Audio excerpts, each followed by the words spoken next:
Ngaran kuring Dimas.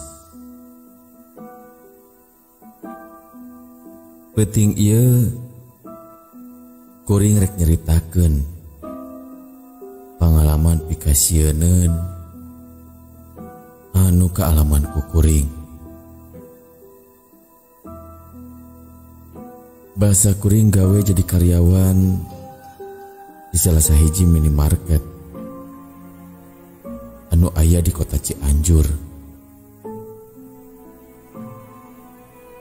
Kejadian ieu kaalaman ku kuring di tahun 2015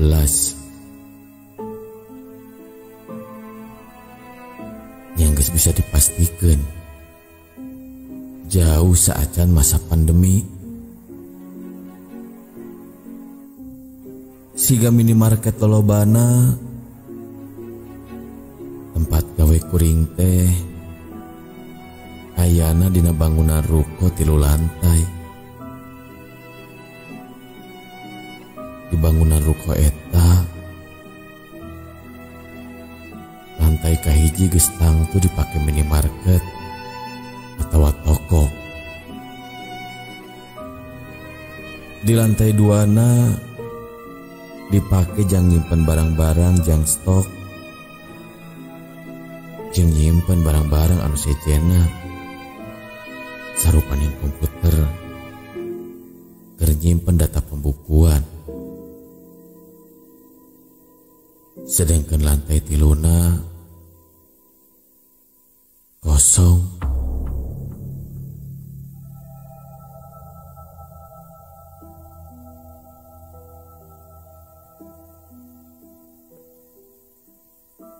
Rencanana eta lantai 3 teh rek dipake jang mes karyawan anu sipeuting keur istirahat. Tapi teuing kunaon eta lantai teu jadi dipake. Jeung eueuh oge karyawan anu daek sare di dinya. Geus hampir sabulan kuring digawe di dinya harita teh. Eueuh kacaritakeun naon. Katambah babaturan kuring gawe jelemana balalager kabeh jeung kompak lamun dina pagawean teh. Ditambah di alakrab jeung gampang deket ka kuring. Eta we lamun dina waktu istirahat kuring jeung nu jadi babaturan kadang sok curhat ngeunaan hal anu karandapan.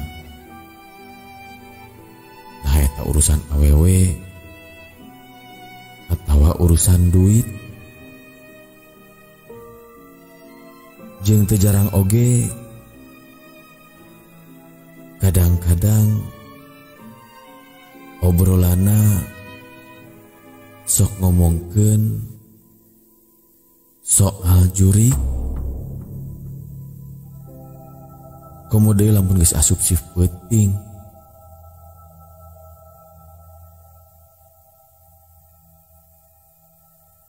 Kuring ngadenge di salah sahiji babaturan kuring. Cenah cek manehna aya hiji makhluk anu sok nembongan di ruko eta. Manehna pernah ngalaman nempo eta makhluk sakolebat kalangkana sarang hidung anu sok nembongan bari kadang masuk ngaganggu. Kaparengan kuring teh jalma borangan. Jadi dina ngadenge caritaan siga kitu nya kuring rada meringkak bulu punduk. Cek kolot lamun urang ngadenge carita ngeunaan hal sarupaning kitu, lamun bulu punduk muringkak nandakeun yen carita teh bener ayana.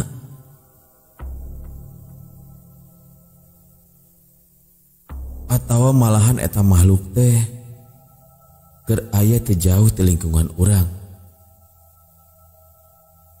Kuring dina jero hate ngucapkeun amit-amit bari ngarepkeun sangkan kuring teu ngalaman manggihan eta jurig.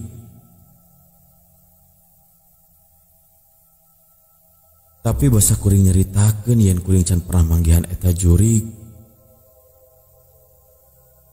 Babaturan kuring harita langsung nempok ka kuring. Bari manehna ngomong, "Nu bener mas, didinya can pernah manggihan." "Ah, moal ka urang mah meureun ren. Jeung hayang kudu panggih jeung nu kitu." "Ih, kade tah kabeh oge pernah ngalaman nempo eta jurig. Lain moal, tapi acan."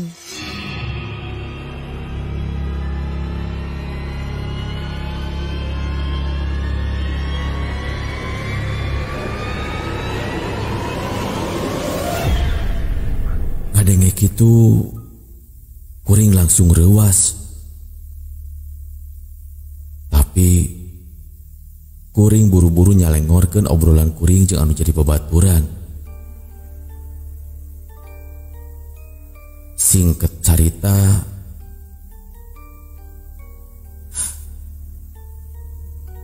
kuring nepi ka hiji mangsa. Bahasa kuring ke bagian si peuting. Si peuting berarti kuring kudu jaga duaan. Kuring jeung nu jadi babaturan.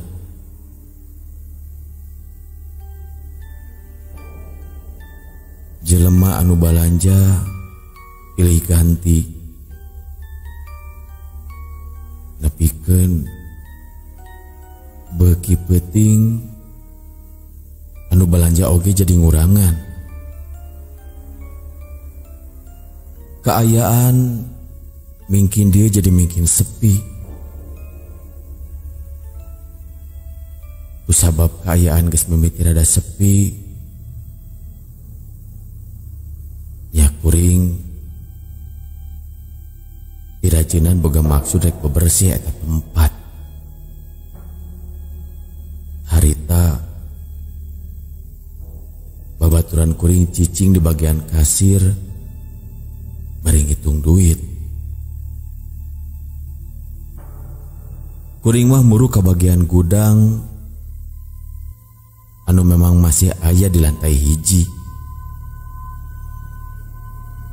Anu maksud rek nyokot parabot yang bebersih. Harita mah memang keayaan geus karasa sepi. Geus hampir jam 12 peuting. Kuring buru ka gudang bari teu boga rarasaan nanaon.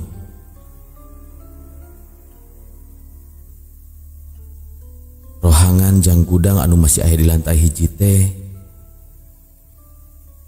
ngan ukur kehalangan ku sekat hungkul.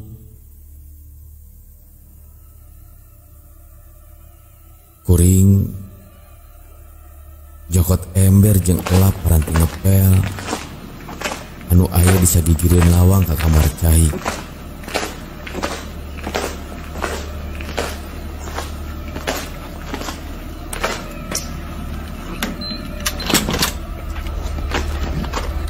kuring malikeun awak anu maksud rek balik di ka toko.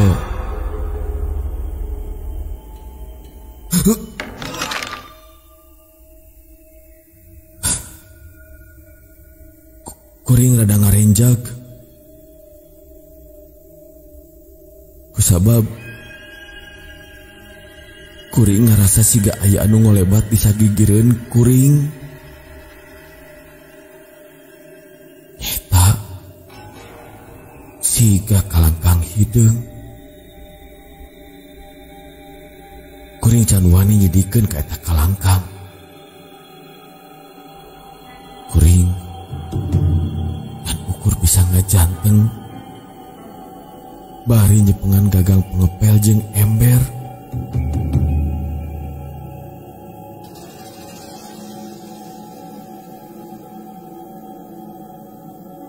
Awak kuring siga anu dipasek bisa diusikeun. Kusabab hawana karasa beda pisan karasa ku kuring. Sareretan kucurupan naon katempo ku kuring. Eta kalangkang hideung teh siga anu keur mahatikeun ka kuring. Buhukna panjang cawig-wig, panona mencrong, bari siga anu seuri nyerengeh ka palebah kuring. Dak dumadak.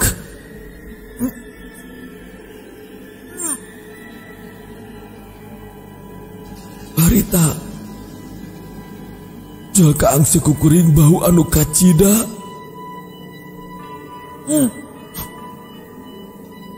Bau anu mata ngajadikeun kuring hayang utah. Kaang suku kuring bau bangke. Dina kaayaan kitu kuring gewat-gewat ngejat eta tempat bari satengah lumpat merudeui ka palebah toko, di mana kasampak babaturan kuring masih kene cicing di palebah kasir. Basa kuring datang nyamperkeun babaturan kuring. Manehna siga anu reuwaseun nempok kuring. Kusabab katempona kuring siga anu nandangan kasieun.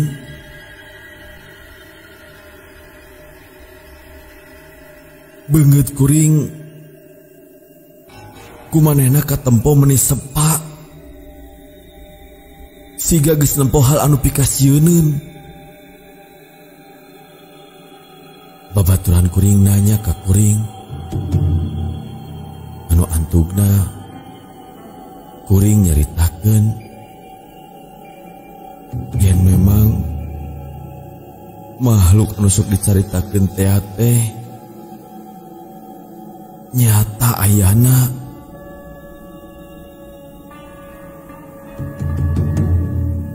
Ngadenge kitu babaturan kuring oge cacarita yen manehna oge kungsi ngalaman di tembongan ku jurig eta basa sababaraha poe ka tukangna. Basa kuring keur istirahat keluar toko dina waktu gawe peuting. Basa manehna aya sosoranganan di jero toko.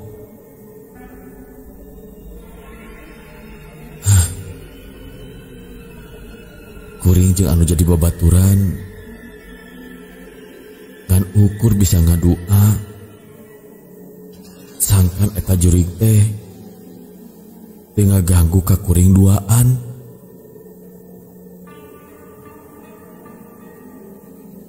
Waktu beuki dieu beuki peuting anu balanja oge beuki jarang datang ke toko tempat kuring digawe. Kabeneran minimarket tempat kuring digawe teh hari tamah bukana 24 jam. ngan ukur hiji dua anu datang balanja ka toko teh. Teka rasa waktu geus rek jam 2:30 wanci janari. Kusabab jalma anu datang rek balanja. Babaturan kuring si Randy izin ka kuring hayang istirahat sakedeung. Manehna rek meureumkeun heula panon.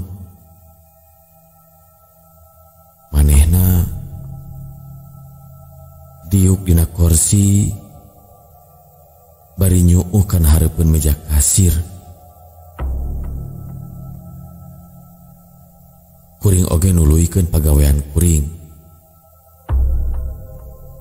Nyaeta mariksaan rak barang dagangan bari ngecek stok barang anu aya. Basa kuring keur mariksaan kitu, ujuk-ujuk panto kapal bagudang jol muka sorangan bari dibarengan sora anu murag di pala bagudang. Kuring langsung nempok kepala badatangna eta sora. Basa ku kuring direret kepala bah kasir.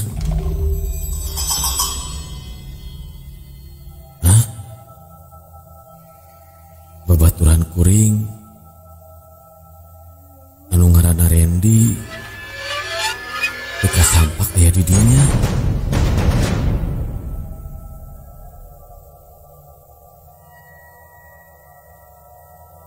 Kuring jadi heran. Pamikir kuring meureun si Randy anu asup ke palebah gudang tuluy murageun salah sahiji barang anu aya di gudang. Nya antukna kuring nyamperkeun muruk kepala bah gudang.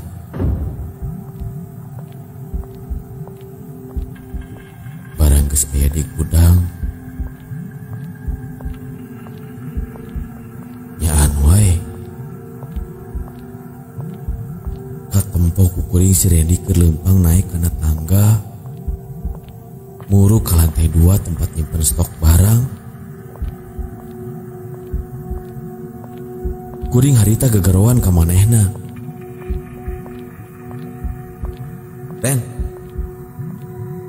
Randy, reka mana Ren? Tapi manehna siga anu teu malire ka kuring.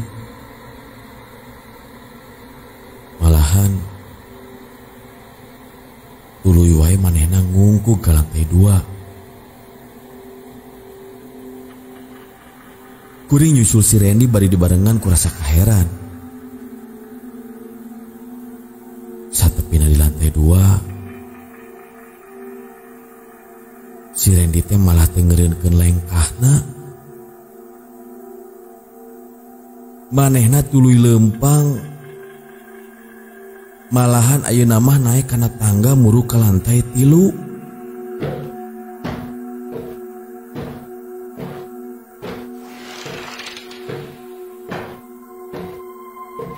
Kuring jadi beuki heran ku kalakuan si Randy.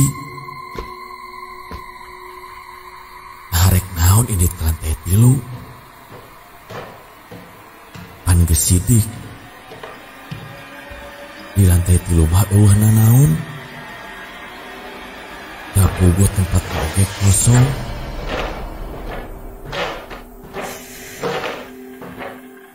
Basa ku kuring ditanya manehna reka mana. Ren reka mana Ren? Manehna ukur melong ka kuring. Anu satuluyna manehna micin beungeut bari nuluykeun lengkahna naik ke lantai 3. kuring jadi beki penasaran. Nempo kalakuan baturan kuring hari tate. Bari dicampuran rasa kaheran,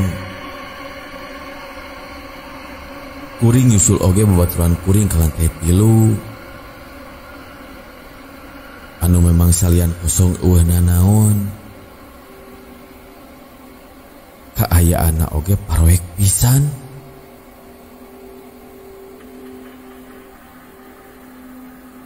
Setengah lumpat kuring naik ke lantai 3. Nyusul anu jadi babaturan kuring. Barang nepi ka eta tempat, kuring rungah ringeuh. Nah kamana eta babaturan kuring anu ngaranna si Randy teh? Manehna teu katempo deui ku kuring. Harita kuring nalak-nalak ka sakabeh rohangan anu aya di lantai 3 teh. Teu kasampak babaturan kuring. Teuing ka mana? Basa kuring karena nalak-nalak kitu. Di palebah juru rohangan katempo ku kuring aya hiji kalangkang hideung siga anu keur cingogo nonggongan. Panyangka kuring adina eta teh siga hiji barang anu aya di eta rohangan.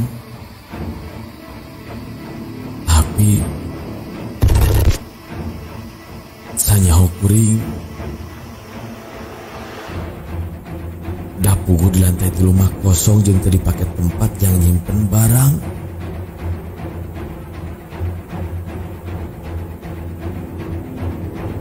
Kuring ngajanteng sakedapan. Bari merhatikeun eta kelangkang hideung anu aya di palebah juru rohangan.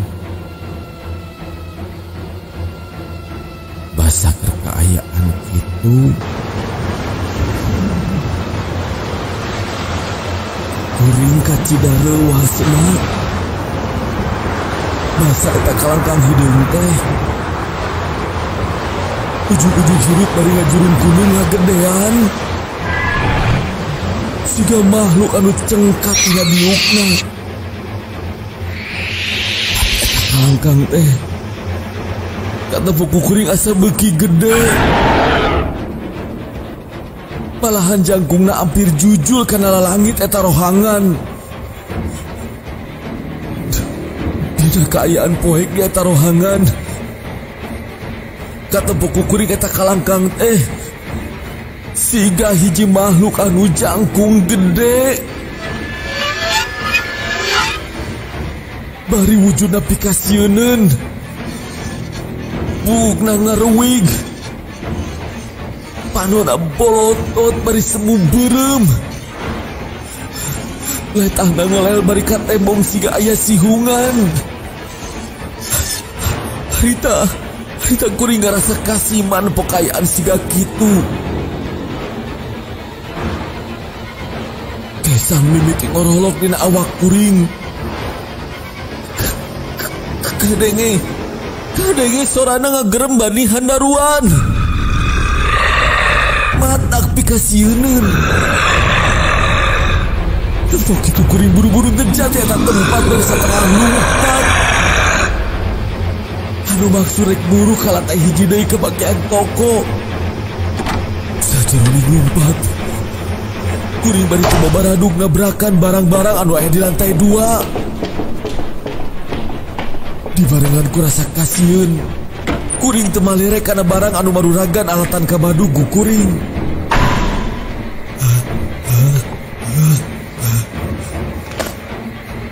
Nu penting kuring hayang buru-buru nepi ka lantai hiji. Barang nepi ka lantai hiji kasampak babaturan kuring anu ngaranna si Randy. Masih kena sare nyuu dina meja kasir.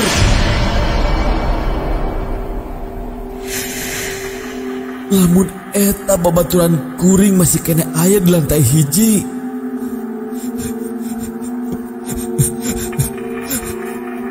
Anu tadi dituturkeun ku kuring ka lantai 3 teh.